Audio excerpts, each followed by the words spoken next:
Buenas, mi nombre es Gonzalo Tancredi, soy docente del Departamento de Astronomía de la Facultad de Ciencias, y la presentación de hoy va a ser sobre los planetas gaseosos, jovianos, gigantes o también denominados planetas exteriores. Comencemos entonces.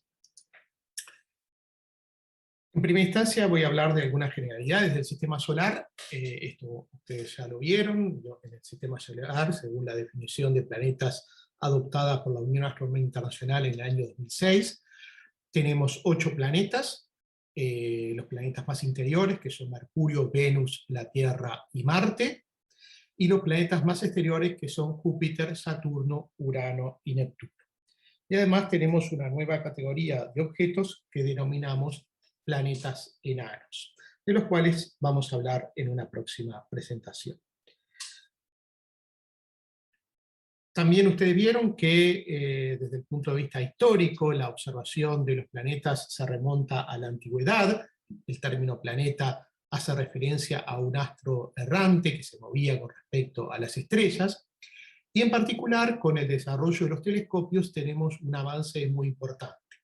Cuando Galileo Galilei, por allá por los años 1609, 1610, utilizó el instrumento que había sido desarrollado por ópticos holandeses y de otras partes de Europa para la observación de los astros, encontró, por ejemplo, que en la superficie de la Luna se podían ver montañas y cráteres, que en el Sol se podían apreciar manchas oscuras, y que también se podían apreciar unos objetos que se desplazaban con respecto a Júpiter y que acompañaban su movimiento. Estas observaciones de lo que hoy en día conocemos como los satélites de Júpiter fueron revolucionarias para ese momento, porque planteó que había mundos orbitando otros mundos, y no solamente que orbitaban, por ejemplo, la Tierra según la concepción geocéntrica que había en ese momento. Lo que observó Galileo fue unos puntitos luminosos que se desplazaban conjuntamente con Júpiter y que acompañaban el movimiento, pero a su vez que iban cambiando de posición en forma relativa.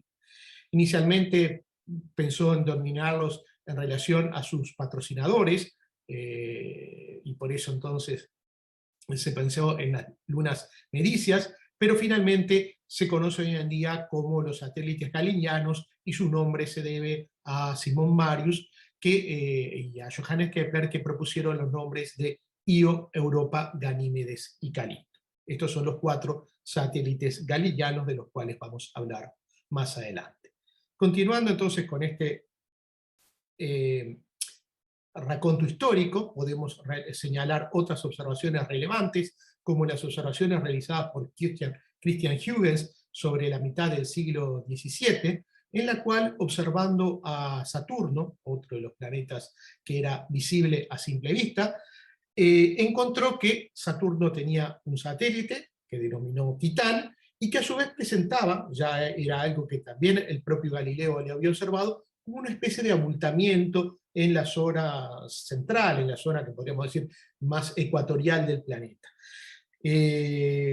Galileo no había logrado interpretar cuál era la naturaleza de esto, pero sí lo hizo Huygens, planteando que eran unos anillos que rodeaban a Saturno y que cambiaban de configuración, tal como se ve en la imagen o el dibujo que está abajo a la derecha, que cambiaban de configuración a lo largo de los meses y los años, y de esa forma entonces iba cambiando la apariencia hasta quizás en algún momento prácticamente desaparecer por ser vistos de perfil. Hasta ese momento entonces teníamos 5 planetas visibles a simple vista, más la Tierra desde una concepción heliocéntrica. Entonces teníamos estos 6 planetas, que podíamos conocer sus distancias al Sol, medirlos en términos de la unidad que utilizamos en el sistema planetario, que es la unidad astronómica, que es la distancia media Tierra-Sol, y encontrar que estos planetas se ubicaban aproximadamente siguiendo una ley empírica que habían desarrollado Titius y Bode por allá por finales del siglo XVIII. La expresión sencilla de esta ley es la que se expresa aquí a la izquierda, en la cual tenemos que el semieje mayor de la órbita A es igual a 0.4 más 0.3 por 2 a la n, siendo un n siendo n el índice del planeta. Y para ajustar a los planetas conocidos hasta el momento, se utilizaba n menos infinito para Mercurio, lo que daría 2 a la menos infinito es 0, entonces nos da 0.4, n igual a 0 para Venus, igual a 1 para la Tierra, igual a 2 para Marte. Había que saltear el n igual a 3 para llegar al n igual a 4 para Júpiter y n igual a 5 para Saturno. Y ustedes ven en esta tabla que los valores que dan la fórmula de Titius-Bode se asemejan bastante a los valores reales. Pero decíamos que es una ley empírica sin ningún tipo de base científica. Pero en ese momento todavía estaba en cuestión de la naturaleza de esta relación. Sobre finales del siglo XVIII, un astrónomo alemán, pero que estaba trabajando en Inglaterra, William Herschel, fue un fabricante de telescopios.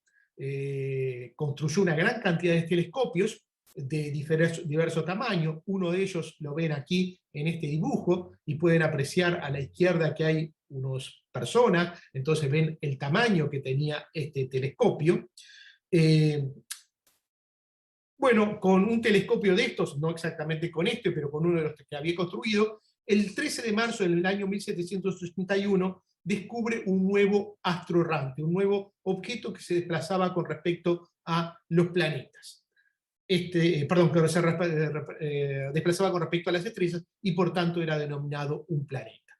Este objeto, que finalmente tuvo el nombre de Urano, se pudo medir la distancia a partir de las observaciones y la medida de las posiciones y calcular en definitiva a qué distancia se ubicaba el Sol y encontrar que esta distancia era del orden de 19 unidades astronómicas. Si ustedes tienen la oportunidad de ir a Madrid y más precisamente al observatorio de Madrid, que queda relativamente cerca de la estación de Atocha, van a encontrar una réplica de uno de estos telescopios que construyó Herschel, y van a ver las dimensiones que tenía eso para la época de, como decíamos, finales del siglo XVIII.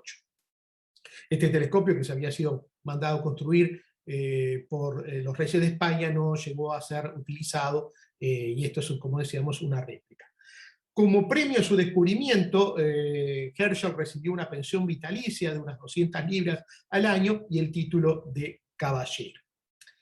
Continuando con este raconto de los descubrimientos importantes de nuestro sistema solar, podemos señalar que el 1 de enero del año 1801, o sea, el primer día del siglo XIX, el monje italiano Giuseppe Piazzi, desde el Observatorio de Palermo, Italia, descubre otro objeto en movimiento con respecto a las estrellas, otro astro errante, otro objeto que fue denominado como planeta.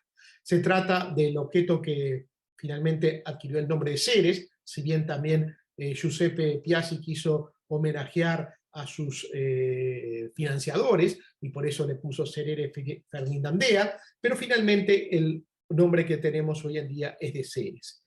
La distancia en este caso, calculada a partir de las observaciones, fue relativamente más corta que las anteriores, y de tan solo 2,8 unidades astronómicas.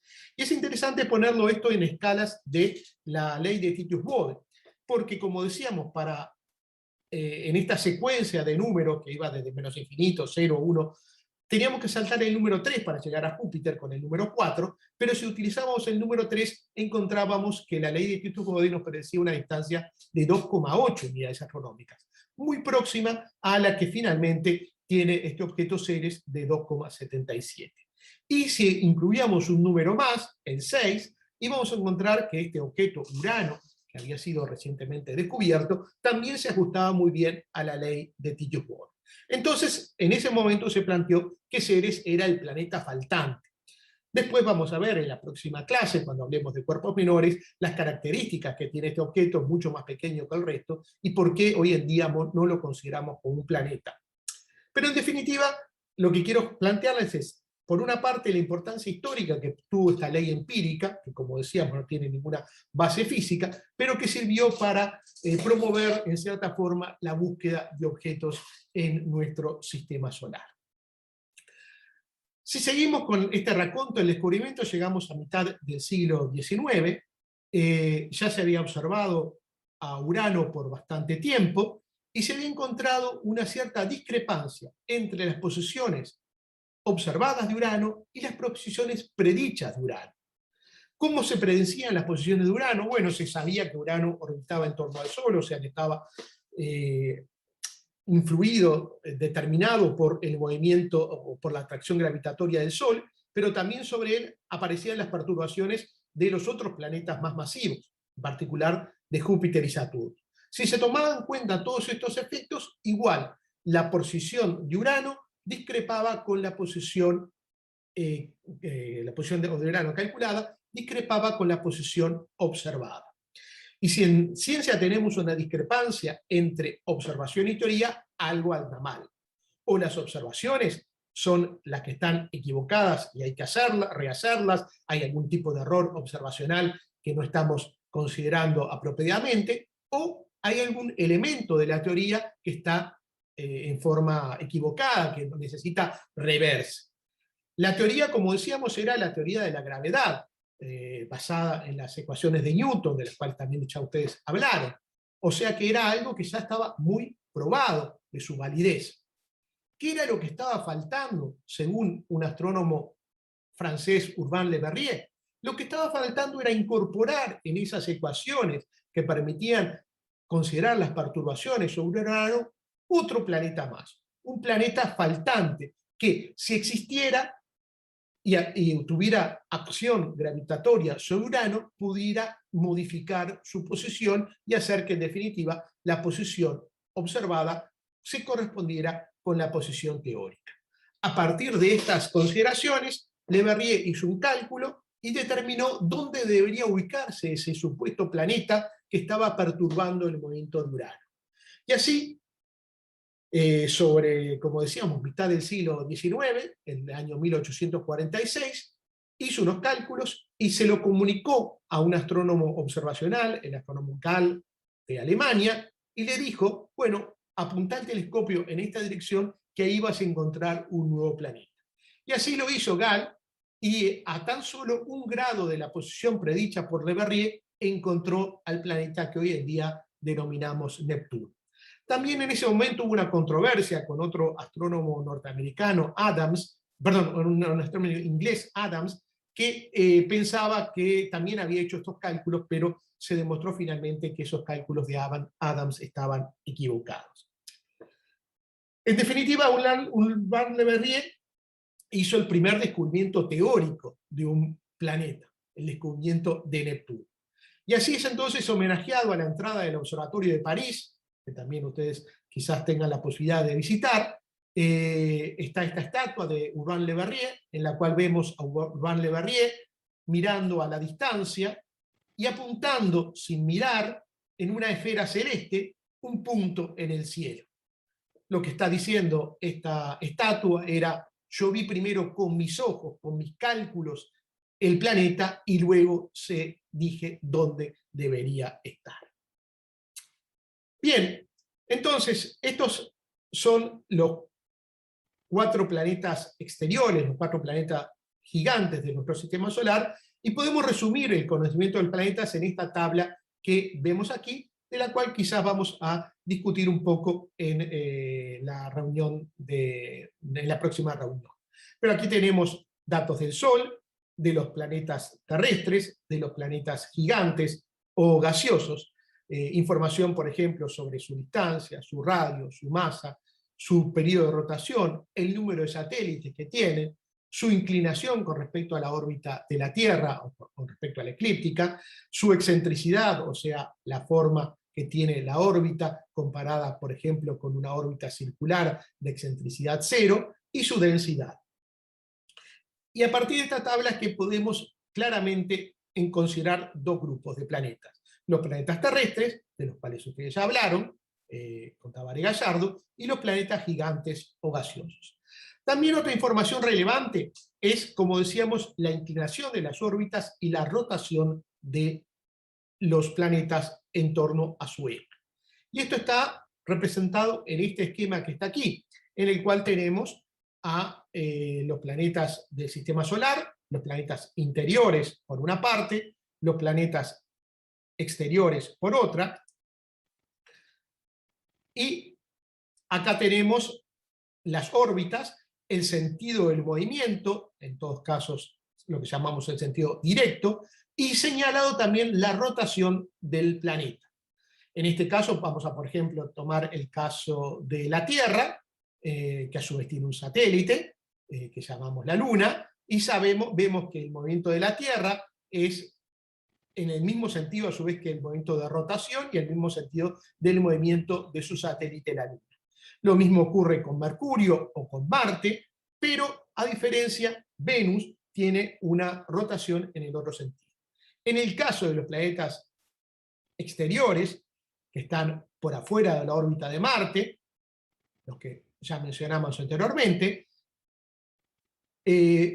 también se trasladan todos en el mismo sentido, mayoritariamente rotan en el mismo sentido de la traslación, como es el caso de Júpiter, Saturno y Neptuno, y el único caso discrepante es el caso de Urano, que tiene una rotación prácticamente perpendicular a su plano orbital. Y esto también lo podemos representar con la dirección de los ejes de rotación, que en este caso todos apuntan hacia arriba, digamos, en esta representación, sacando el caso de Venus, que apunta en dirección opuesta, o el caso de Urano, que está prácticamente su eje de rotación contenido sobre el mismo plano.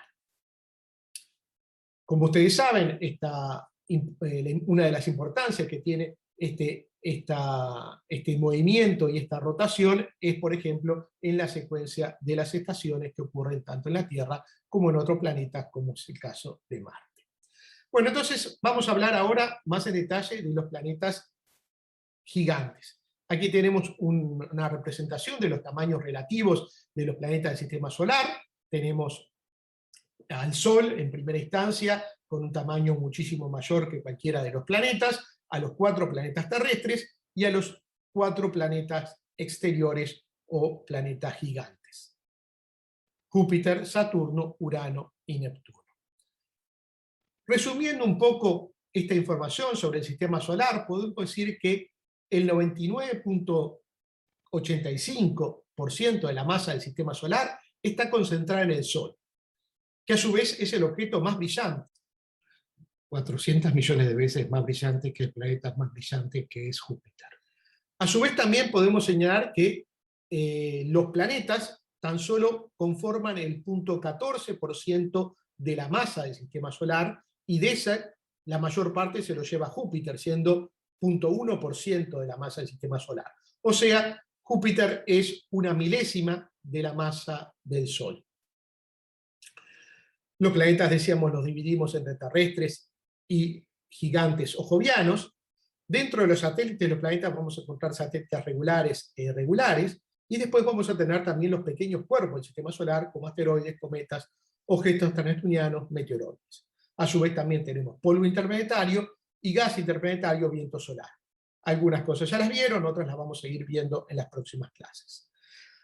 Decíamos entonces que tenemos 2 tipos de planetas: los planetas terrestres de baja masa, alta densidad, con material principalmente rocoso y metálico. Son generalmente rotadores lentos, con periodos de rotación de más de 24 horas, presentan pocos satélites y se encuentran más cerca del Sol, a distancias menos de 1,6 unidades astronómicas. En cambio, los planetas jovianos son de alta masa, más de 15 veces la masa de la Tierra, ese símbolo significa la masa de la Tierra, son de baja densidad, son gaseosos, son rotadores rápidos con periodos de rotación de menos de 18 horas, presentan muchos satélites y se encuentran lejos del Sol a más de 5 unidades astronómicas. Estos son entonces los 4 planetas gigantes que vamos a ir desarrollando en lo que resta de esta clase. ¿Alguna información respecto a estos? Bueno, algunas ya la teníamos en la tabla, como su distancia.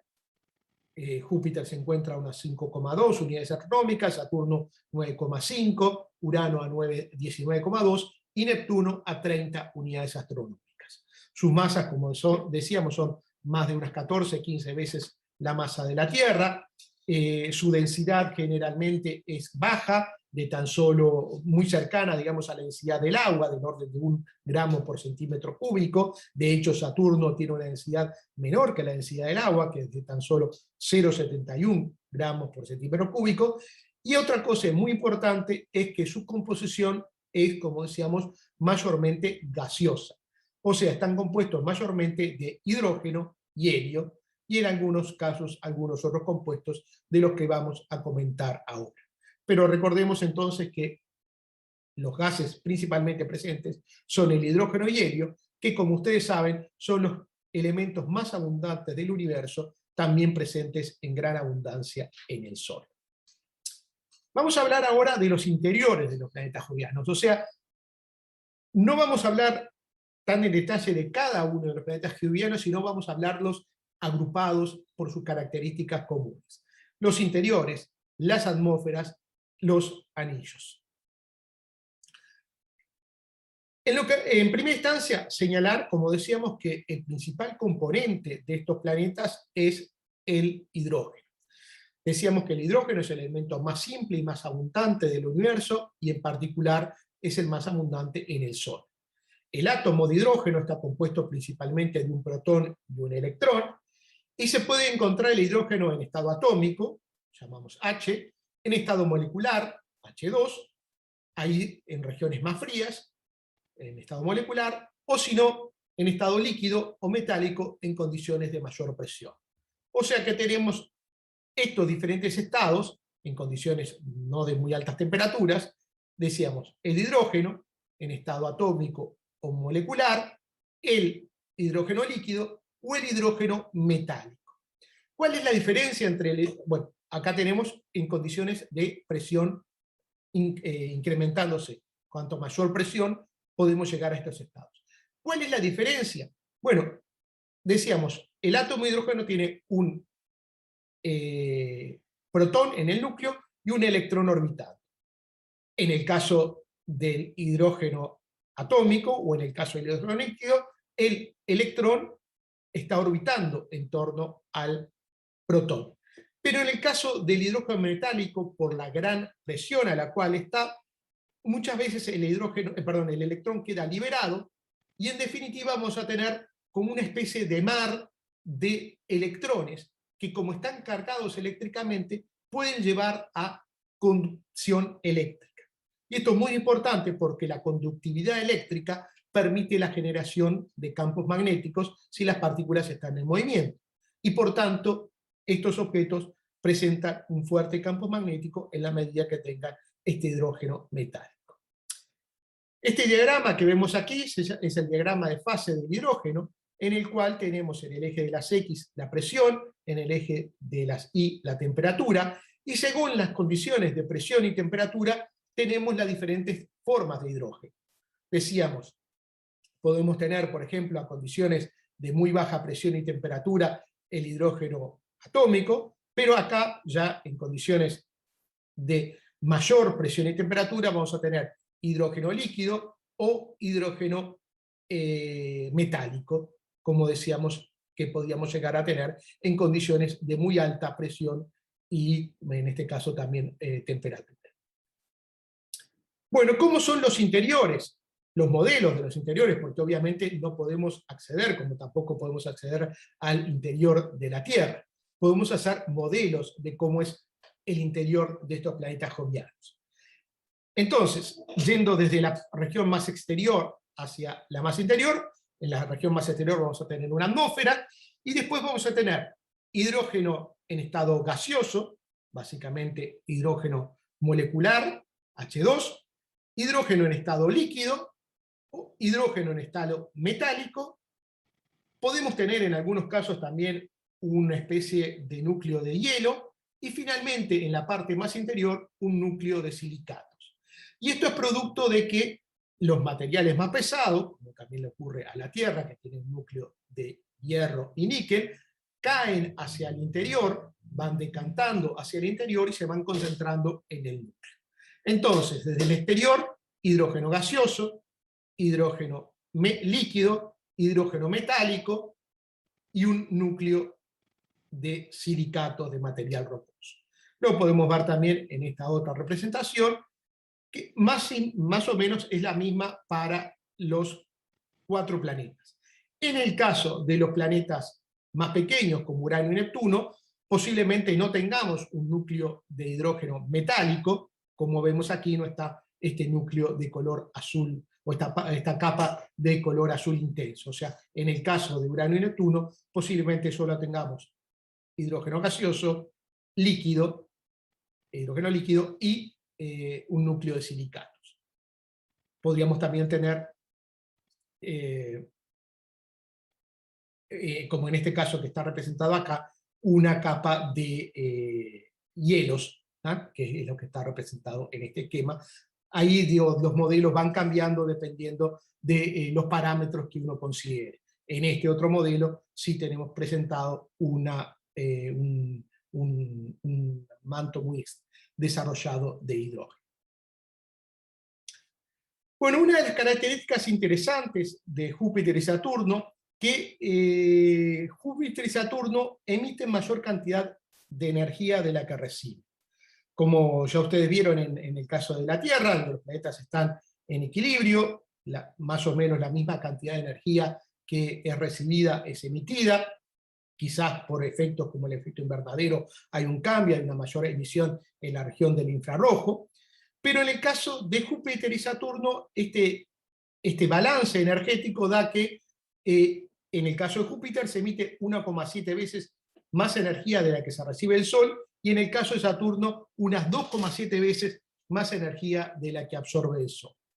Las causas de estas son en cierta forma similares y diferentes. Por una parte, en el caso de Júpiter, la causa es la lenta difusión de la energía gravitatoria, residuo de la formación planetaria. O sea, Júpiter todavía se está contrayendo.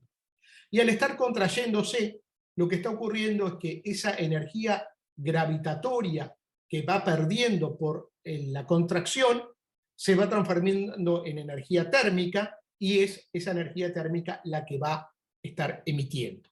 Entonces, Júpiter todavía no ha finalizado su proceso de contracción gravitatoria.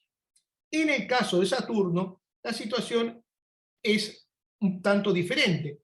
Lo que ocurre en el caso de Saturno es que hay una especie de decantación del helio que no se disuelve en el hidrógeno líquido y que va como produciendo una especie de lluvia de helio a través del manto de hidrógeno líquido, lo que produce un déficit de helio respecto al hidrógeno en la atmósfera más externa, y esa especie de lluvia, esa decantación de helio también va produciendo una cierta contracción gravitacional, un cambio de la energía gravitatoria pasando a energía térmica.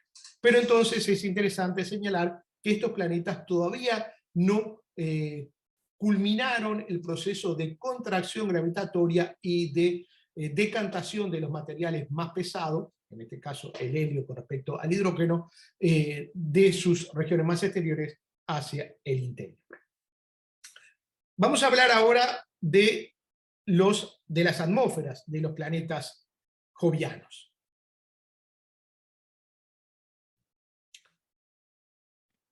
Aquí tenemos una tabla de los componentes atmosféricos. Vemos que el hidrógeno molecular, en el caso de los planetas jovianos, es por encima del 80%, 86, 88% Júpiter y Saturno.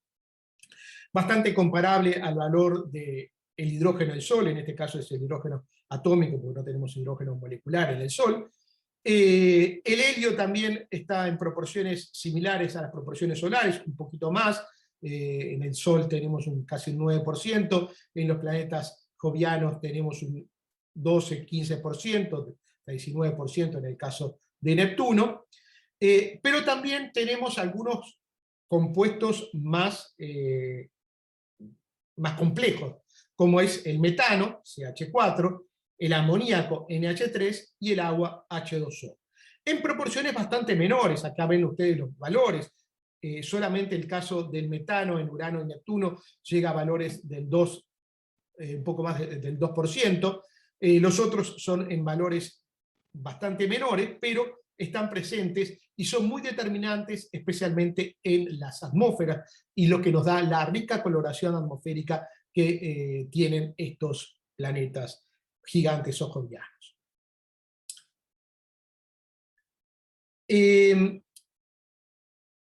Todas las atmósferas planetarias van perdiendo sus gases en la región que llamamos más exterior o que llamamos la exoatmósfera. ¿Por qué van perdiendo los gases? Porque tenemos que, en la atmósfera que está rodeando al planeta, tenemos, por ejemplo, una partícula de gas, un átomo o una molécula de gas, que va a tener una cierta velocidad. La velocidad que tiene va a depender de la temperatura, según esta fórmula que está aquí, que no tienen por qué recordarla, pero básicamente proporcional a la raíz cuadrada de la temperatura, y va a tener una distribución de velocidades que sigue esta curva que está acá. Y después lo otro que debemos considerar es la velocidad de escape que hay con respecto a un planeta. ¿Qué quiere decir la velocidad de escape? Es aquella velocidad para la cual, si la velocidad apunta en dirección opuesta al planeta, la partícula va a escapar de la influencia gravitatoria del planeta. O sea, va a tener una velocidad que hace que logre superar y escapar del planeta. Por ejemplo, si nosotros queremos lanzar una nave espacial que no entre en órbita en la Tierra, sino que escape hacia el espacio interplanetario, vamos a tener que superar una velocidad. Esa velocidad de escape en la Tierra es del orden de 11 kilómetros por segundo. Esa velocidad de escape depende de la masa del planeta. Cuanto más masivo es el planeta, más alta es esa velocidad de escape. Y como tenemos esta distribución de velocidades para las partículas, porque no tienen una sola velocidad, vamos a encontrar que las partículas que se mueven a mayor velocidad van a lograr escapar del planeta, siempre y cuando no choquen contra otra partícula y siempre y cuando su vector de velocidad apunte en dirección opuesta.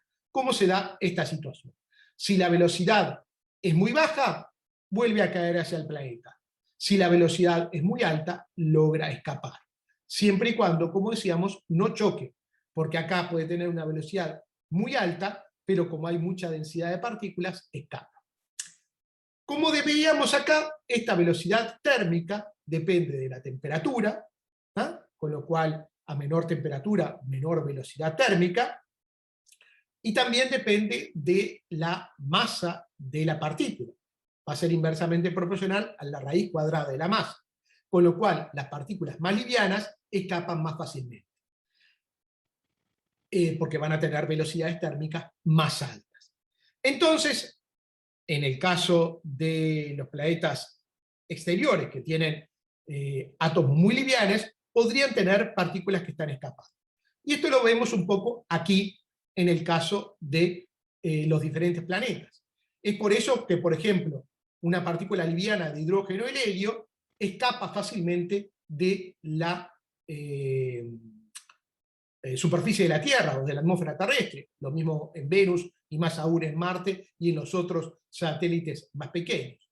Pero no tanto en el caso de Júpiter, Saturno y los planetas gigantes. Ahí ni siquiera las partículas más livianas de hidrógeno y helio logran escapar y entonces el planeta retiene estas grandes cantidades de hidrógeno y helio. Cosa que no puede ocurrir aquí en la Tierra por estar a mayor temperatura, como lo vemos acá. Esto tiene en el eje X es la temperatura del planeta y esta es la velocidad de escape. Estos planetas tienen menor temperatura y mayor velocidad de escape, mientras que estos otros tienen mayor temperatura y menor velocidad de escape. Entonces fácilmente las partículas más livianas escapan. Bien, ¿cómo es la estructura de la atmósfera de un planeta gigante? Bueno, es una estructura bastante compleja, con una cantidad de compuestos químicos a diferentes alturas. Por una parte, acá tenemos lo que llamamos el perfil térmico, que ya lo veíamos también en el caso de la Tierra, en el cual típicamente la temperatura, desde las horas más bajas, va decreciendo con la altura, y luego puede haber una inversión y comenzar a crecer. Obviamente, en el caso del planeta gaseoso, no estamos hablando de una superficie. Entonces, tenemos que fijar una altura de referencia, en este caso la ponemos a esta altura aquí, generalmente lo atribuimos a un cierto nivel de presión, ¿no? Típicamente 0,1 atmósferas terrestres, y entonces aquí vemos, por debajo de esa altura tenemos un un decrecimiento de la temperatura con la altura y luego una inversión. Y acá se van ubicando las diferentes capas de nubes, de materiales, de partículas de hielo, de amoníaco, de hidrosulfuro de amonio y de agua. Estas son lo que llamamos las diferentes capas de nubes, cloud layers en inglés. Por encima de esto vamos a tener una especie de neblina y la región ya más exterior de la atmósfera, que sería en este caso la estratosfera, y más por encima las regiones más energéticas. Este es el esquema de Júpiter. El esquema de Saturno es bastante similar. También tenemos un decrecimiento de la temperatura con la altura, una inversión, y tenemos en los niveles más bajos nubes de hielo de agua, después nubes de hidrosulfito de amonio y nubes de amoníaco. Principalmente recuerden el hielo de agua y el hielo de amoníaco, que a su vez son las que le dan la diferente coloración a las atmósferas. Por eso entonces estos colores que aparecen aquí, que en cierta forma justamente representan los colores que tienen las atmósferas de estos planetas, por la presencia de diferentes capas de nubes. A su vez también, como son rotadores muy rápidos, se producen vientos de muy alta velocidad, ¿no? Se producen jets de grandes velocidades, como ven ustedes en estos esquemas que están aquí. Al tener una atmósfera que está rotando conjuntamente con el planeta, se producen fenómenos turbulentos y de jet que hacen que se alcancen velocidades de los vientos del orden de cientos de kilómetros por hora. Por ejemplo, en Júpiter aquí tenemos 550 kilómetros por hora, en Saturno puede llegar a 1600 kilómetros por hora, y bueno, en Urano y Neptuno también de varios cientos de kilómetros por hora son las velocidades que pueden alcanzar los vientos.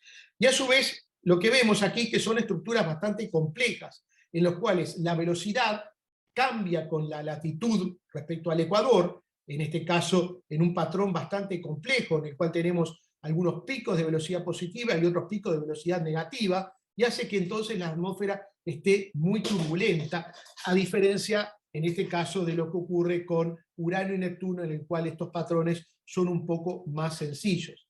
Recordemos a su vez que Urano tiene una rotación bastante particular. Pero en el caso de Júpiter y Saturno tenemos esta estructura de velocidades que hace que las atmósferas, y en particular la de Júpiter, sea extremadamente compleja, extremadamente turbulenta, tal como lo vemos aquí en esta imagen. Estas son imágenes en las cuales un poco los colores son realzados, pero en definitiva nos presentan, por una parte, la estructura de bandas, que está asociada justamente a las diferentes velocidades, por otra parte, la presencia de regiones muy turbulentas, como vemos aquí, y hasta la presencia de gigantescos ciclones, como es esta, la Gran Mancha Roja. La Gran Mancha Roja fue ya observada por las primeras observaciones telescópicas de la época de Galileo, o sea que tenemos un registro de más de 400 años de observación de la Gran Mancha Roja. O sea, es un ciclón que ha permanecido en Júpiter por cientos de años.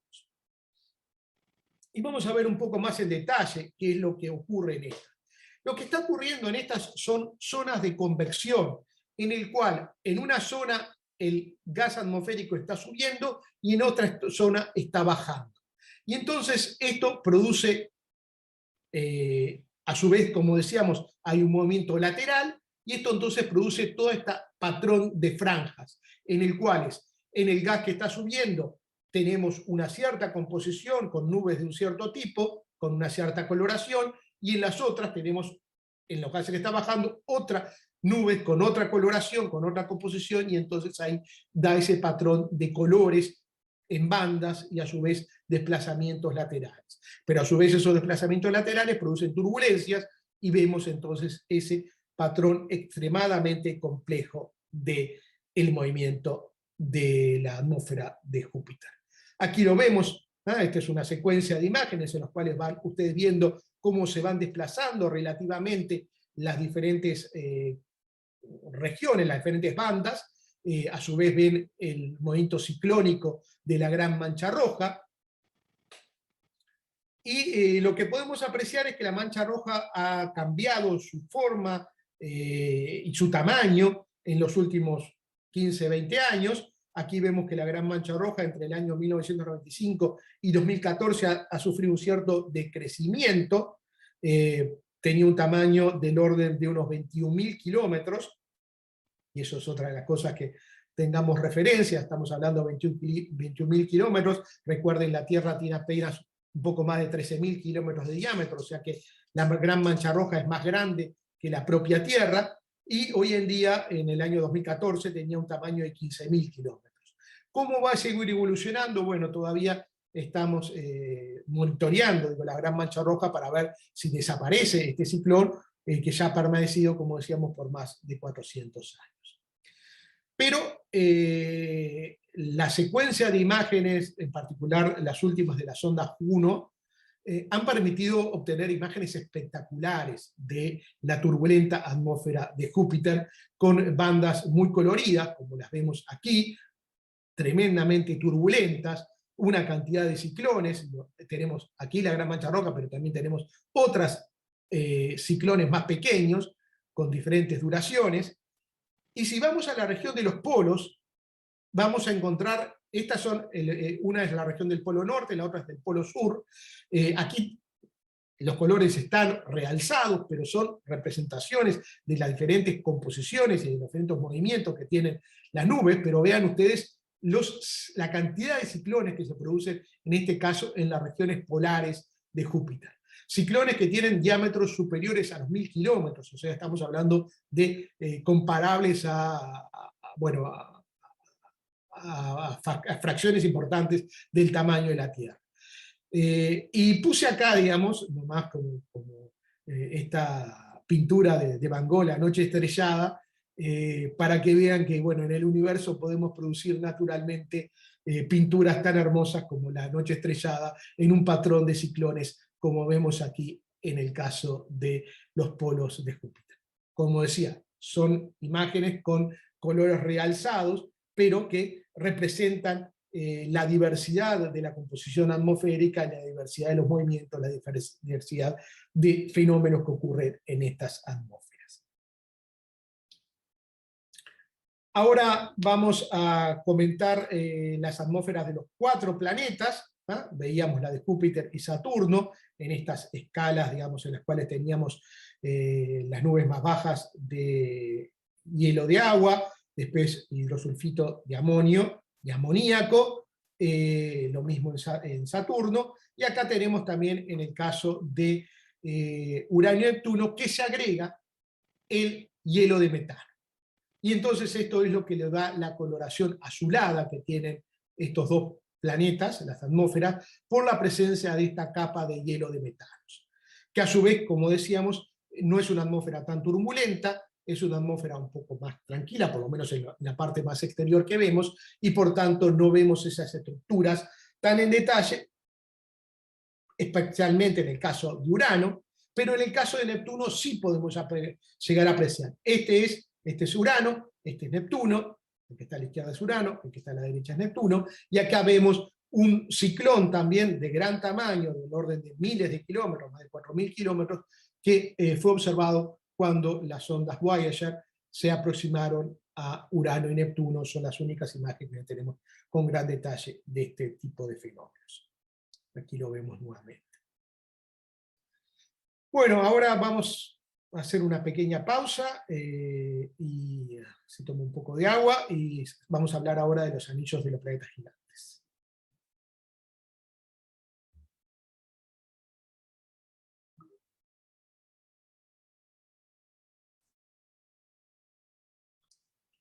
Bueno, continuamos entonces con la clase, la presentación.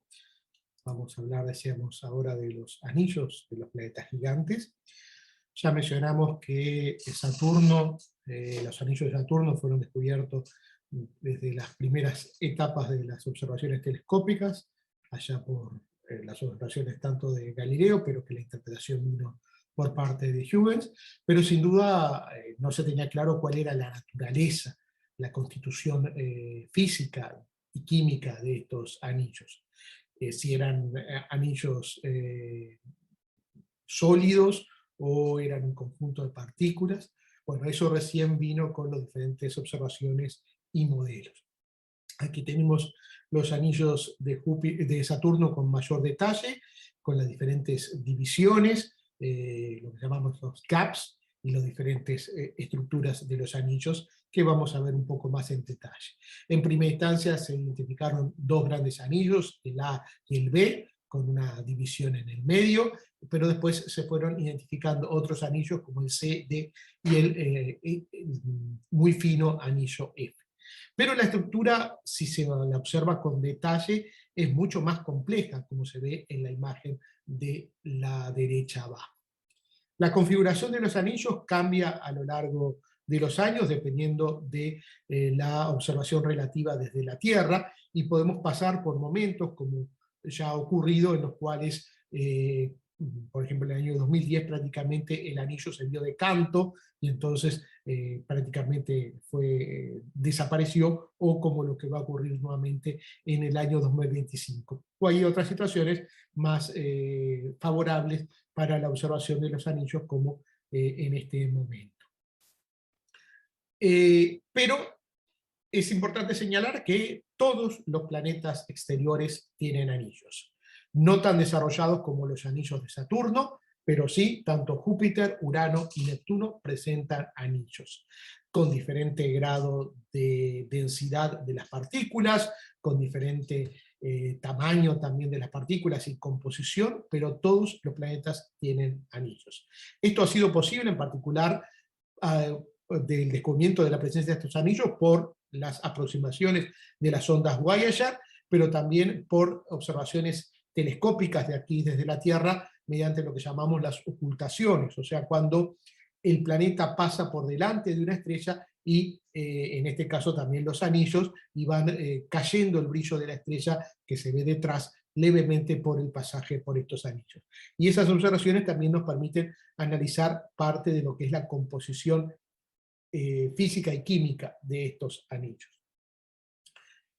¿Cómo es que se forman estos anillos? Bueno, para eso tenemos que considerar el modelo que está arriba a la izquierda. Vamos a suponer que tenemos una satélite orbitando en torno al planeta. En principio el satélite está orbitando a una gran distancia, pero debido a ciertas acciones gravitatorias puede comenzar un efecto de espiraleo hacia distancias más cercanas, hacia la, podríamos decir, parte superficial del planeta. Pues, el planeta actúa gravitacionalmente sobre este satélite, y esta fuerza de gravedad, que es una fuerza central, que va en la dirección entre el planeta y el satélite, es un poco mayor, levemente mayor, en la región más cercana al planeta, y un poco más débil en la región más alejada. Esto es lo que produce, que ya lo vieron en la clase, en una de las clases anteriores, el efecto de mareas. Este efecto de mareas hace que, bueno, se produzca una, en el caso de tener una superficie líquida, puede producir movimientos de estas superficies líquidas, o también puede producir deformaciones. Si el satélite se aproxima al planeta a una distancia que llamamos el límite de Roche, estas fuerzas de marea pueden llevar a terminar quebrando al satélite. Si fuera solamente un objeto fluido, o sea, una gran masa de líquido, a la distancia de Roche lo terminaría desmembrando. Si tiene una cierta cohesión interna, el satélite va a terminar desmembrándolo un poco más al interior. Y entonces ese desmembramiento va a llevar a la producción de una gran cantidad de partículas del material que estaba constituido el satélite. Y como vamos a ver más adelante, Estos satélites están mayoritariamente constituidos de hielo de agua, pero también de hielo de metano, o hielos de otros tipos de compuestos químicos, con una mezcla de materiales rocosos, o sea, es una mezcla de hielo y polvo. Entonces, esto lo que lleva a que los anillos estén compuestos de grandes cantidades de hielo mezclado con polvo de tamaños que van desde algunos granos hasta decenas de metros. Y esta es una representación artística de cómo se vería un anillo de un planeta gigante. Y como vemos, justamente los anillos de los planetas gigantes están todos mayoritariamente dentro del límite de Roche del respectivo planeta. Acá, por ejemplo, vamos a poner el caso de Saturno, que es el caso más emblemático. Aún el anillo más exterior, el anillo F, está dentro del límite de Roche del planeta, o sea que es el producto del ingreso de un satélite a esta región que desestabiliza al satélite, lo desmembra, lo rompe, lo fragmenta y termina entonces formando estos anillos. Por tanto, y es importante señalar, los anillos no son fenómenos permanentes en los planetas exteriores. Tenemos, por suerte, hoy en día, la posibilidad de observar un anillo muy desarrollado, un sistema de anillos muy desarrollado, como es el caso de Saturno. Pero este sistema de anillos de Saturno no estuvo de la misma forma a lo largo de toda la historia del sistema solar. Se estima que este anillo de Saturno podría tener una edad de algunos decenas o hasta pocas centenas de millones de años, pero posiblemente antes hubiera habido otro sistema de anillos y los planetas podrían haber tenido en algunos casos, Júpiter, Urano o Neptuno, en algún momento de su evolución, sistemas de anillos más desarrollados. O sea que hablemos, recuerden ustedes que la edad del sistema solar son 4.500 millones de años, entonces estamos hablando que unos pocos cientos millones de años es una escala bastante corta, con lo cual puede haber habido cambios importantes a lo largo de la historia de estos planetas en cuanto al desarrollo de estos anillos. Después es interesante marcar que estas acciones gravitatorias obviamente continúan y son cada vez más fuertes cuando el objeto está más cerca del planeta. ¿Cómo se mantienen estos anillos tan finos? En particular, por ejemplo, llamó la atención el anillo F, que es un anillo muy fino, o por ejemplo, por qué hay separaciones y hay regiones de mayor concentración, o sea, por qué aparecen estos gaps o brechas en los anillos. Bueno, eso es debido a la presencia de pequeños satélites. En particular, el anillo F está confinado a esa región por la presencia de lo que llamamos satélites pastores, que mantienen a las partículas de los anillos concentradas, confinadas en esa región por perturbaciones gravitatorias. O si no, los gaps pueden ser también producidos por la presencia de algunos anillos, de algunos satélites, como por ejemplo el satélite PAM, que está marcado aquí, o el satélite Atlas, y entonces estos son los que en definitiva producen, por una parte, o las concentraciones, los confinamientos, o los gaps, las brechas. A su vez también vamos a hablar, y acá vemos otro anillo más exterior, que es el anillo E, que es un anillo mucho menos denso, mucho menos fácil de detectar, y vemos también que dentro de ese anillo E estamos viendo este satélite Enceladus, del cual vamos a hablar en unos minutos. Y entonces ahora vamos a hablar algo de los satélites de los planetas jovianos. Entonces, como acá tenemos un listado de los principales satélites del sistema solar, a nuestra Luna, que es un satélite grande. Después vamos a hablar justamente del origen de la Tierra y la Luna, y la particularidad que tiene nuestro satélite, pero comparativamente con su planeta es un satélite bastante grande. Después tenemos los pequeños satélites de Marte, Phobos y Deimos, que son posiblemente asteroides capturados. Después tenemos los 4 satélites galileanos de gran tamaño, vean ustedes, son comparativamente o aún mayores que nuestra Luna. y de tamaño ya también hasta comparables con nuestra propia Tierra. Tenemos a Saturno con una gran cantidad de satélites, en particular el satélite Titán. Después tenemos Urano y Neptuno, Urano con satélites de mediano y pequeño tamaño, Neptuno con un satélite de gran tamaño como es Tritón, y después teníamos el caso de Plutón y su satélite Caronte, del cual vamos a hablar cuando hablemos también de planetas enanos. Decíamos que, y lo veíamos en la tabla más al principio, tanto Júpiter o Saturno tenemos decenas de satélites, más de 50 en el caso de Júpiter. La mayor parte de ellos son satélites mucho más pequeños que esto, algunos que pueden ser catalogados como satélites regulares y otros como irregulares. En particular, los satélites irregulares, de los cuales no vamos a hablar esta vez, son satélites que posiblemente sean capturados por el planeta, que sean objetos que estaban en órbita en torno al Sol y que hicieron su aproximación al planeta y quedaron capturados. En cambio, los satélites regulares se formaron con el planeta mismo en el proceso de acreción planetaria, de formación del sistema solar, del cual ustedes van a hablar en las próximas clases. Bueno, aquí tenemos los 4 satélites galileanos, las superficies de estos 4 satélites galileanos, con detalles de esta superficie. Si vean la complejidad que tiene, en este caso vemos una coloración amarillenta y regiones de coloración muy oscura. Aquí en esto aparecen franjas y estructuras resquebrajadas. Prácticamente no vemos cráteres en la superficie de estos satélites.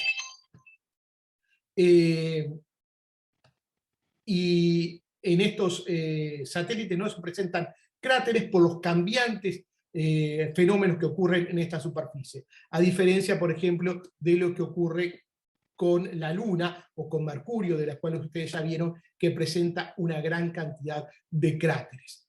Estos otros satélites, en particular Europa y Ganímedes, no presentan cráteres, por lo menos en grandes cantidades. No, en el caso de Cálisto sí podemos ver algunos. Y en el caso de Io, vemos algún tipo de cráteres, pero de características diferentes. Ahora vamos a ver un poco más en detalle, por ejemplo, lo que es la superficie de Europa, uno de los, el segundo satélite galileano en distancia a Júpiter. En Europa lo que vemos es, como decíamos, resquebrajamientos en la superficie. Es una superficie de hielo, principalmente de hielo de agua, con muy pocos satélites, perdón, con muy pocos cráteres, disculpen, y lo que vemos aquí entonces son grandes blocos de hielo en colisión, en desplazamiento, y que estos grandes bloques de hielo producen entonces estas fracturas que vemos aquí, o estas deformaciones del hielo. Aquí nuevamente vemos imágenes de Europa, en particular lo vemos aquí con más detalle. Ven entonces estos bloques de hielo que van colisionando unos con otros, y en definitiva lo que estamos viendo acá es un desplazamiento de estos grandes bloques de hielo, como serían grandes icebergs, y nos dan un indicio de que Europa, debajo de esta superficie helada, con grandes bloques de hielo, hay un océano. Hay agua líquida que, sobre la cual flotan estos grandes icebergs y están desplazándose unos respecto a otros.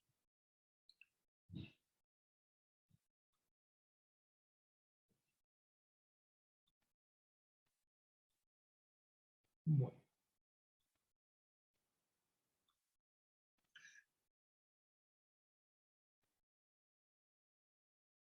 Bien, vamos a explicar un poco más en detalle esto que comentábamos recién. Aquí tenemos un océano de agua subsuperficial, por debajo de la superficie, por encima del cual tenemos bloques de hielo. Que estos bloques de hielo, por ejemplo, están colisionando, unos acercándose al otro. Y eso produce por ejemplo, puede producir un pequeño levantamiento, puede producirse una reacción y un movimiento de separación, y entonces, al producirse esta grieta, sube agua que al encontrarse a muy baja temperatura se congela y forma una nueva capa de hielo. Y de esta forma se van estructurando estas secuencias de grietas y de fracturas que se ven y que veíamos en la superficie de Europa. Lo que puede llegar a ocurrir es que comience cada vez a formarse más una estructura de este tipo, a separarse y en algún momento colapse y se forme una región más caótica con grandes bloques colisionando unos con otros. Entonces esta sería una forma de ir explicando esas grietas que vemos en la superficie de Europa y esos grandes bloques de hielo desplazándose en la corteza de Europa. La existencia de este océano subsuperficial debajo de Europa nos abre interrogantes muy interesantes, de las cuales ahora voy a comentar un poco más. O más bien lo vamos a comentar cuando hablemos de los estudios de búsqueda de vida fuera de nuestra Tierra. Otro de los satélites interesantes de nuestro sistema solar es el satélite Titán, un satélite de Saturno. Titán tiene una densa atmósfera que no permite observar la superficie, ni siquiera en la región del visible, como lo vemos en la imagen que está a la izquierda. Esta es una imagen tomada por la sonda Cassini en su aproximación a Saturno y a Titán, y vemos que no llegamos a apreciar la superficie de Titán, algo similar a lo que ocurre, por ejemplo, con el caso de Venus, en el cual, digo, debido a la presencia de una densa atmósfera, no podemos observar su superficie. En cambio, si observamos en otras regiones del espectro electromagnético, como la región del infrarrojo y en ciertas bandas en particular, llegamos a apreciar algunos aspectos de la superficie. Por ejemplo, aquí vemos una zona con grandes dunas de arena en el satélite Titán de Saturno. Pero lo más interesante de Titán es la presencia de lagos de hidrocarburos que están presentes en Titán, en particular estos lagos que están en uno de los polos de Titán, y este otro en el cual se ven hasta cambios que van sucediendo a lo largo de los años, durante estas observaciones que hizo la sonda Cassini en Titán. Tuvimos acompañado de la sonda Cassini, hubo otra sonda que era la sonda Huygens, que llegó a alcanzar la superficie de Titán y tomar imágenes de la superficie. No llegó a observar directamente los lagos, pero sabemos de la existencia de estos lagos de hidrocarburos, lagos de etano y metano presentes en Titán. Y decíamos una densa atmósfera también en este satélite, de la cual ahora también vamos a hablar. En lo que respecta a los interiores, bueno, acá tenemos que tomar en cuenta que son básicamente objetos helados. Y por tanto, el hielo de agua es uno de los principales componentes. Y al igual que decíamos que en el caso del hidrógeno, que el hidrógeno puede manifestarse como hidrógeno gaseoso, hidrógeno líquido, hidrógeno metálico, en el caso del agua también sabemos que hay vapor de agua, agua líquida y hielo. Pero en el caso del hielo, tenemos que tener presente que hay diferentes formas de hielo. Entonces este nuevamente es un diagrama de fase de presión versus temperatura, en el cual tenemos aquí, en esta zona, el agua en estado de vapor, en estado gaseoso, en esta zona el agua en estado líquido, y acá hay diferentes tipos de hielos que, dependiendo de los niveles de baja temperatura y altas presiones, tenemos diferentes estructuras de hielo, y entonces el hielo se estructura de diferentes formas, un hielo más cristalino, un hielo más amorfo, y la estructura cristalina de diferentes tipos, una es cristalina hexagonal u otro tipo, y entonces eso es lo que tenemos que tomar en cuenta cuando analizamos el interior de estos satélites helados. Los satélites helados son los que mencionábamos anteriormente, por ejemplo, Europa, Ganímedes, Calisto, y bueno, acá tenemos algunos modelos. En estos casos vamos a primero hablar de Europa, Ganímedes y Calisto, y después vamos a volver al caso de Io. Teníamos, en el caso de Europa, Ganímedes y Calisto, una corteza de hielo de agua, un océano subsuperficial de agua líquida, y después un manto rocoso y posiblemente un núcleo de hierro o de materiales de hierro níquel, de los materiales más pesados. Entonces, corteza de hielo de agua líquida en un océano subsuperficial, un manto rocoso y un núcleo de materiales pesados. Así que entonces, en el caso de Europa estamos convencidos de que existen ellas, en el caso de Ganímedes y Calixto podría haber alguna duda, pero especialmente en el caso de Ganímedes, pero prácticamente estamos convencidos que en estos satélites hay una presencia de océanos subsuperficiales de gran extensión por debajo de la corteza de hielo sólido, de hielo de agua sólida. El caso de Io es diferente. El caso de Io, estamos hablando del satélite más interior de los satélites galileanos, sujeto a fuertes fuerzas de marea por parte de Júpiter. Y entonces, lo que tenemos en el caso de Io es principalmente un objeto con un manto rocoso. No tenemos esta capa de hielo superficial. Y lo que vamos a ver, que en el caso, bueno, acá tenemos un poco los modelos que planteábamos, en los modelos para Europa, Ganímedes y Calixto. En el caso de, bueno, y acá tenemos un modelo también de Titán, muy similar a los anteriores. También podemos pensar que puede existir algún tipo de océano de agua líquida debajo de la superficie de Titán, ya que en este caso son modelos bastante similares los de estos satélites. Y en el caso de Io vamos a hablar ahora porque hay erupciones volcánicas. Pero antes de eso vamos a hablar de los satélites con atmósfera, en particular de Titán. Titán tiene, como decíamos, una estructura atmosférica muy interesante. Vean ustedes que la presión atmosférica en la superficie de Titán es 1,6 veces la presión atmosférica en la superficie de la Tierra. O sea, 1,6 atmósferas. O sea que tenemos una presión atmosférica similar, un poquito superior, pero muy similar a la de la atmósfera terrestre. Un perfil térmico de la atmósfera también bastante similar, o sea, una zona que podríamos llamar la tropósfera, en el cual la temperatura decrece con la altura, una inversión de la temperatura y luego un crecimiento de la temperatura con la altura. Una estructura de diferentes nubes de metano más bajas, que producen lluvias de metano, y por eso decíamos la presencia de lagos de metano, y después diferentes niveles de neblinas, que son las que dificultan la observación de la superficie de Titán. Neblinas con aerosoles, o si no, otro tipo de neblinas de diferentes compuestos que hacen que sea difícil la observación de la superficie de Titán. Y el caso de Io.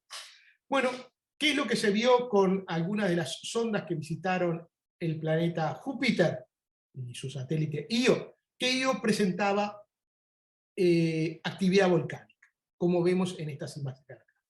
Entonces la pregunta, sin duda, fue ¿a qué se debe esta actividad volcánica? ¿Es un producto de la tectónica de placas, como la vemos aquí en la Tierra? Vemos acá, por ejemplo, imágenes de antes y después de una erupción volcánica en esta luna de Júpiter. Aquí vemos esta mancha que se produce después de una erupción volcánica. Esta es una erupción volcánica vista de perfil. Aquí vemos otra erupción volcánica. ¿Qué es este material que sale? Bueno, es principalmente azufre. Azufre que emerge desde el interior de Io. ¿Y por qué se produce la actividad volcánica en Io? Bueno, a diferencia de lo que ocurre con la Tierra, que la actividad volcánica es producto de la tectónica de placas, aquí el problema son las fuerzas de marea de Júpiter. Júpiter, al ser Io el satélite galileano más interior, está accionando fuerzas de marea muy intensas sobre Io. Y hace que Io lo esté continuamente deformando. No permite que Io quede estable, solidificado. Es como estuviéramos amasando a Io continuamente. Y ese amasar de Io, esa deformaciones de Io hace que el material se caliente y que pueda emerger a la superficie como erupciones volcánicas, en este caso de azufre, y también puede aparecer sodio. Entonces, continuamente Io está expulsando en forma muy frecuente este tipo de materiales hacia su superficie, hacia el exterior, produciendo una tenue atmósfera. ¿Ah? Lo vemos aquí nuevamente, dos imágenes de Io. Aquí vemos esta erupción, digamos, que se produce en Io. Entonces, no tenemos una evidencia de tectónica de placas, como también no tenemos fallas o cinturones plegados, pero sí entonces este vulcanismo debido a la continua deformación producto de las fuerzas de marea. Y eso lleva a que Io esté expulsando material y se forme en torno a Io, a la órbita de Io, una especie de toro de material, como decíamos, de azufre y sodio, que es como una especie de nube que se va distribuyendo todo a lo largo de la órbita de Io. Una especie de anillo, de toro, digamos, rodeando al planeta Júpiter, que a su vez, como es un material que está cargado eléctricamente, son iones de azufre y sodio, están influenciados, perdón, por el campo magnético de Júpiter, que es un campo magnético muy intenso, como decíamos, producto de la presencia de hidrógeno metálico en el núcleo de Júpiter. Entonces, en el caso de Io tenemos una tenue atmósfera rodeando al satélite, pero a su vez una especie de toro de material que se distribuye todo a lo largo de la órbita de este satélite. Y el último fenómeno que vamos a ver es lo que llamamos el criovulcanismo. Habíamos hablado del caso del satélite Enceladus de Saturno. No estamos hablando de un vulcanismo al estilo de lo que ocurre en la Tierra, producto de la tectónica de placas. No estamos hablando de un vulcanismo de sodio o azufre, como es el caso de Io, sino estamos hablando de la emisión de agua, ¿no?, que va saliendo de la superficie de Enceladus. Es lo que podríamos decir como geysers de Enceladus. Los vemos aquí, ¿no? Son de actividad muy continua, los vemos aquí ya realzados, ¿no? Aquí los vemos, es vapor de agua y compuestos orgánicos, produciendo una especie como de colas, ¿tá?, de Enceladus, que a su vez también se van dispersando y van formando como ese anillo que decíamos, el anillo más externo asociado a Enceladus. ¿Qué es lo que ocurre? Bueno, Enceladus pensamos que también tiene un océano subsuperficial de agua líquida, una superficie de hielo de agua sólida, que por producto también de fuerzas de marea se va resquebrajando, se va deformando y se producen grietas en las cuales aparece el agua presurizada desde el interior, emerge hacia la superficie y produce estos geysers de agua y también asociado con algunos componentes orgánicos que pueden estar presentes disueltos en esta agua. Entonces aquí tenemos este esquema de los geysers que se producen en Enceladus. Y por último, un fenómeno también medio similar, podemos pensarlo en el caso de Tritón. Tritón, decíamos, es el satélite más grande que tiene Neptuno. Es un satélite de gran tamaño, también en una órbita muy particular, en una órbita bastante excéntrica, que hace aproximaciones a Neptuno y después se aleja un poco más, y en el cual, mediante las sondas Voyager, se observaron estas manchas oscuras en la superficie, o parecería que estuvieran en la superficie de Tritón. Y como ven, parecería que están todas alineadas, en este caso en esta dirección, o en esta otra imagen, en esta otra dirección hacia acá. Bueno, acá también teníamos posiblemente la presencia de geysers, y en realidad quizás estas manchas oscuras no son cuestiones superficiales, sino más bien son como plumas que salen del geyser y que oscurecen la superficie que vemos debajo.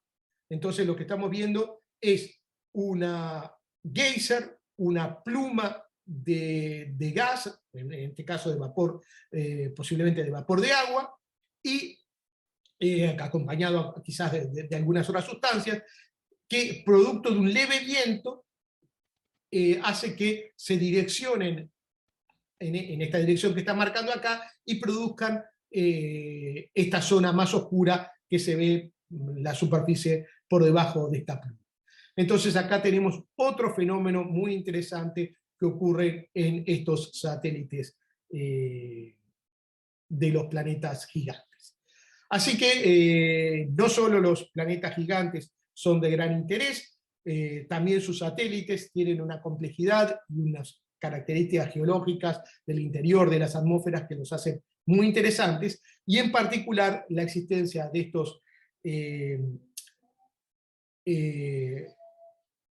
estos océanos subsuperficiales son de gran interés para los estudios astrobiológicos.